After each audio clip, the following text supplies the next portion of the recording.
Bab 17. Kemenangan yang menipu sesaat setelah kotak kayu itu menyentuh tanah. Sesuatu yang ajaib terjadi. Hawa dingin yang menusuk itu lenyap seketika, seolah disedot oleh bumi. Digantikan oleh kehangatan yang lembut dan menenangkan. Seperti pelukan seorang ibu. Beban berat yang selama ini menekan pundak dan dadaku terangkat begitu saja. Kepalaku yang pusing menjadi jernih. Aku membuka mata. Di hadapanku, di antara nisan dan senja yang memudar, aku melihatnya untuk terakhir kali. Sosok Arum yang transparan. Tapi kali ini, wajahnya tidak lagi pucat, menderita. Ada rona tipis di pipinya. Dan ia tersenyum. Sebuah senyuman tulus yang penuh kelegaan dan rasa terima kasih. Ia mengangguk pelan ke arahku. Sebelum sosoknya perlahan memudar menjadi ribuan partikel cahaya keemasan dan lenyap ditelan angin malam. Di saat yang bersamaan, kotak musik di atas nisan itu mengeluarkan suara retakan yang keras. Aku melihatnya dengan mata kepalaku sendiri. Benda itu retak, pecah, dan hancur menjadi serpihan kayu lapuk dan debu, seolah semua energi negatif yang mengikatnya telah dilepaskan. Aku terisak, bukan karena sedih, tapi karena lega yang luar biasa. Aku menang, aku bebas. Bab 18. Ketenangan yang janggal hidupku kembali. Beberapa hari berikutnya, terasa seperti terlahir kembali. Warna-warna tampak lebih cerah. Makanan terasa lebih lezat. Tidurku nyenyak tanpa mimpi buruk. Aku bisa tertawa lepas bersama Ryan di kantor. Aku bisa menikmati secangkir kopi di teras rumah nenek tanpa merasa was-was. Semuanya sempurna. Untuk merayakan kemenanganku. Untuk membuktikan pada diriku sendiri bahwa aku tidak lagi takut. Aku sengaja naik kereta terakhir lagi. Aku duduk dengan punggung tegap, menatap ke sudut yang dulu menjadi singgasananya. Kosong, hangat, normal. Aku tersenyum. Aku bahkan menyapa Pak Anwar di pintu keluar stasiun dengan ceria. Sambil berjalan pulang, aku menoleh ke belakang, melihat gerbong terakhir itu perlahan bergerak meninggalkan stasiun. Secara iseng, aku menatap jendela di sudut yang dulu angker itu, dan aku melihat pantulan diriku di kaca.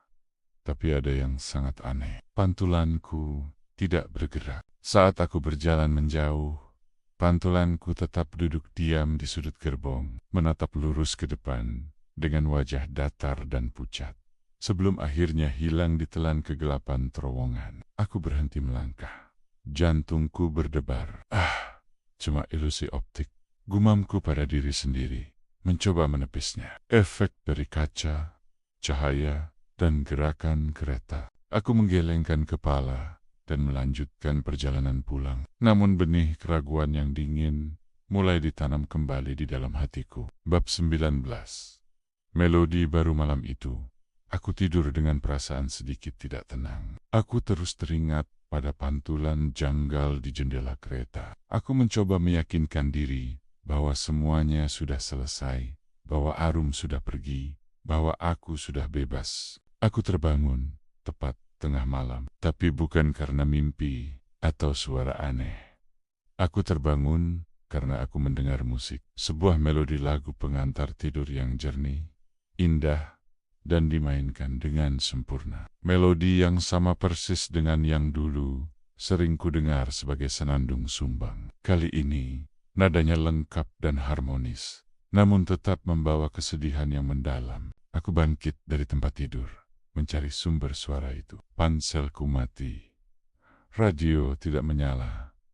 Jendela tertutup rapat. Tapi suara itu begitu jelas, seolah dimainkan tepat di samping telingaku. Aku menutup kedua telingaku dengan tangan, tapi suara itu tidak meredam. Justru semakin jelas. Dan dengan kengerian yang perlahan merayap, aku menyadari satu hal yang mustahil.